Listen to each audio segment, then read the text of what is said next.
A microscopia eletrônica de varredura, né, o MEV, é utilizado principalmente para obtenção de informações sobre feições morfológicas superficiais, né, de materiais aí na escala de micrômetros, né, vejam aqui na escala, né, da figura.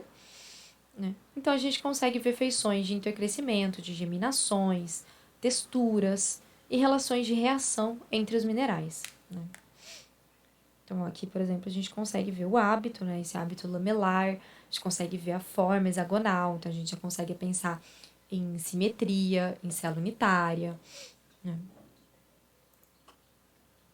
Para adquirir essas imagens, né? O MEV ele tem uma coluna eletrônica, tá?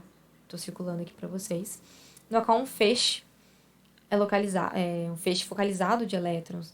Ele vai varrer uma área específica da amostra, tá? A amostra ela pode ser constituída por partículas montadas em um porta-amostra, né? Fragmentos de amostra, de rocha, de mineral, de concha, dente, né? No caso aqui da nossa disciplina, são minerais e rochas. Ou podem ser lâminas polidas, tá? Essas imagens 3D, né, aqui, da feição do mineral, né, do hábito, né, que a gente tem aqui a analcima com esses dodecaedros, elas são de partículas em porta-amostra, né? Então, o feixe elétron de alta intensidade, né, ele vai incidir sobre a amostra, né, ele vai varrer ela, né, vai ser espalhado, vai gerar vários sinais de radiação, né, e esses sinais vão ser detectados aqui por um detector, né, acima do espécime analisado. Esses sinais eles vão incluir elétrons secundários, elétrons retroespalhados, raio-x e catodoluminescência, que é a emissão de radiação eletromagnética no comprimento de onda visível, né, ultravioleta ou infravermelho, durante o bombardeio por elétrons. Né? Então, enquanto tiver esse feixe de elétrons aqui bombardeando a amostra, vai ter emissão de catodo. Tipicamente, o MEV é equipado com vários detectores para registrar todos esses sinais. Tá? Então, a gente consegue ter muitas informações a partir de uma análise de MEV. A intensidade do sinal captado no detector de elétrons retroespalhado vai ser relacionada ao número atômico médio da espécime analisada, né? E vai levar aí também em consideração a sua orientação cristalográfica e a topografia superficial. Então, no caso de uma amostra de lâmina polida, que é essa que eu mostro aqui para vocês, né, a gente usa uma lâmina petrográfica mesmo, tá?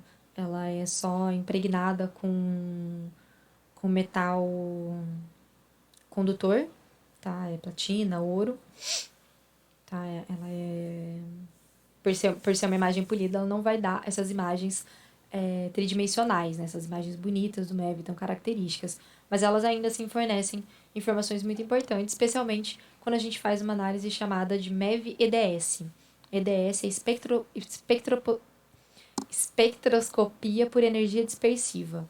E ela permite uma análise espectral de raio-x gerados na amostra diretamente sobre o feixe de elétrons. Então, ela é uma análise qualitativa dos elementos, tá? Mas ela é uma análise suficiente, tem uma, uma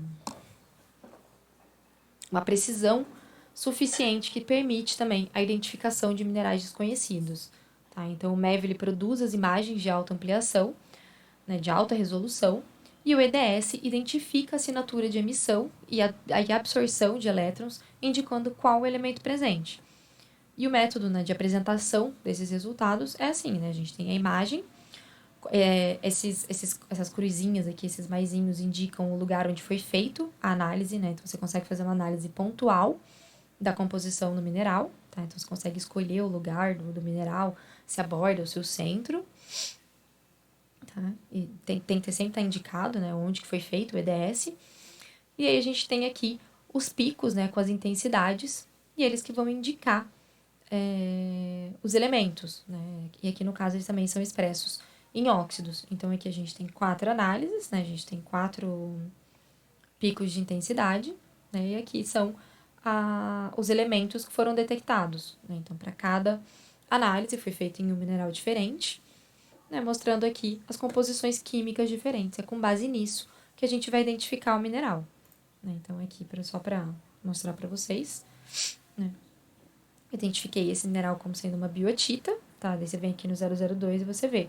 Ah, com alumina, silicato, magnésio, cálcio, titânio e ferro.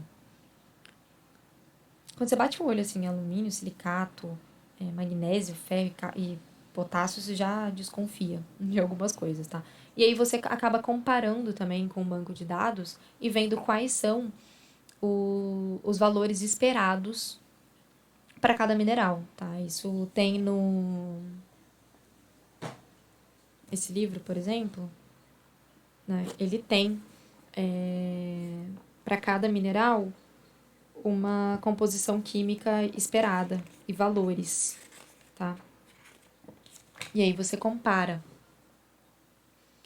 para ver se o teu range faz sentido de ser aquele mineral. Então aqui eu tenho a biotita, silimanita, monzanita é esse mineral opaco, né, que ele acaba, por uma diferença, né, de como os elétrons vão espalhar, ele acaba, de baixa densidade, ele acaba ficando, de alta densidade, desculpa, ele acaba ficando com esse branco característico aqui, tá?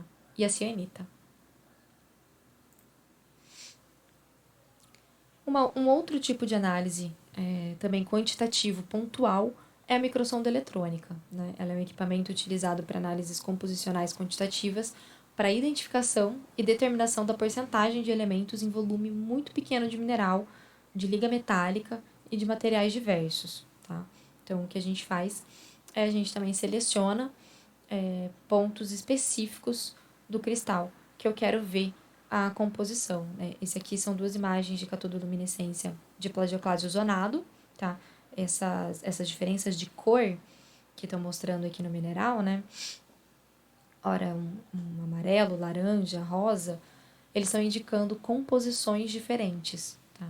Então, a gente durante o crescimento do mineral, ele foi variando a composição, hora mais cálcico, hora mais sódico, e foi criando esse zonamento, tá? E a gente consegue acompanhar, por meio essa análise por microsonda pontual, essas variações, tá?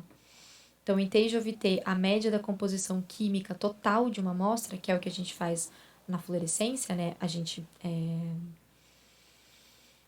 acaba fazendo a pulverização da amostra total, e daí, a partir disso, a gente faz o cálculo dos minerais presentes, né?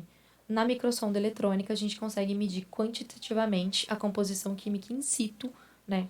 A partir de um volume do mineral, né? Através de uma análise pontual, tá? A microsonda, ela utiliza um feixe de elétron finamente focado, tá? Como uma fonte de energia, é o que a gente está vendo aqui. Tá.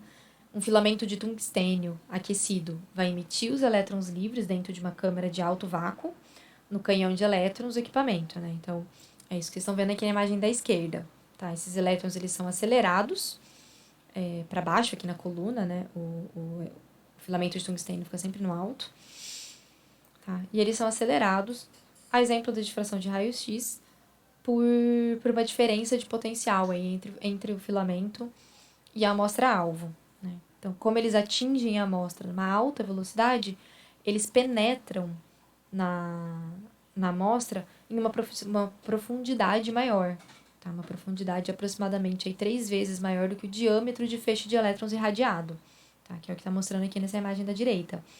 Então, a análise composicional não vai ser da superfície do mineral como é feita na fluorescência.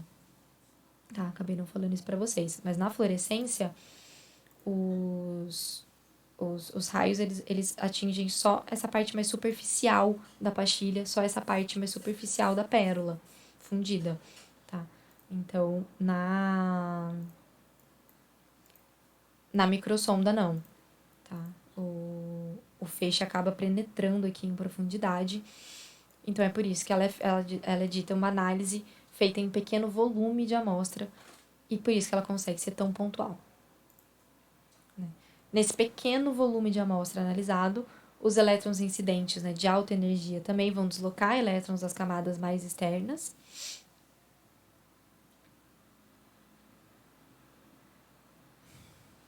Nesse pequeno volume de amostra analisado, os elétrons incidentes de alta energia vão deslocar os elétrons das camadas mais internas, né, dos átomos das amostras. E os elétrons das camadas mais externas vão preencher essa lacuna, né, nas camadas mais internas, liberando energia pela emissão de raio-x. Mesma coisa da fluorescência, tá? E aí, com base nos diferentes comprimentos de onda que cada elemento vai apresentar, né, incidindo aqui no cristal analisador, tá? Ou então por um espectrômetro de raio-x acoplado, a gente vai conseguir identificar quais são os diferentes elementos presentes naquela análise pontual do mineral.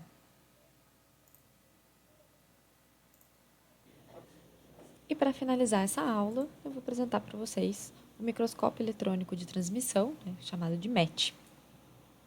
O microscópio eletrônico de transmissão também utiliza um feixe de elétrons, né, que vai incidir precisamente sobre uma amostra e vai exibir imagens de padrão de difração de elétrons e de microscopia eletrônica de transmissão de alta resolução, que é a imagem METAR, que é essa que está aparecendo aí na tela para vocês. A amostra utilizada ela é muito fina, tá? Ela tem uma ordem aí de espessura de poucos nanômetros, de modo que ela permite que o feixe de elétrons seja transmitido através do material, né? Ele atravessa o material. Isso vai permitir uma avaliação textural, uma avaliação cristalográfica e química de áreas muito pequenas, como o nanômetro quadrado, né?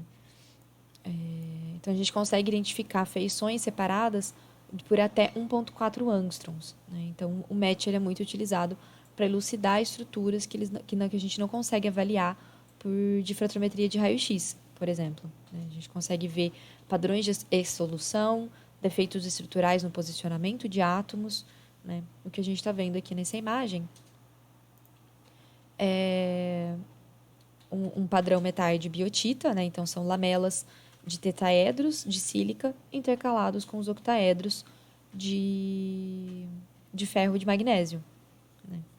Então, vejam aqui, né, essas porções mais claras são regiões de baixa densidade de elétrons, né, são os tetaedros, e essas linhas escuras aqui são os sítios octaédricos com ferro e magnésio, né, que vão ter uma maior densidade de elétrons. Então, é isso que ele acaba refletindo, né?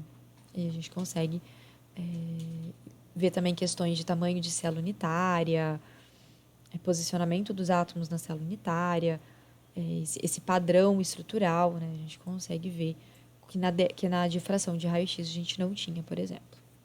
Tá bom? E a gente encerra aqui essa aula 7 de métodos de identificação mineral. Qualquer coisa me mandem e-mail, ou então a gente se encontra para tirar as dúvidas. Até lá!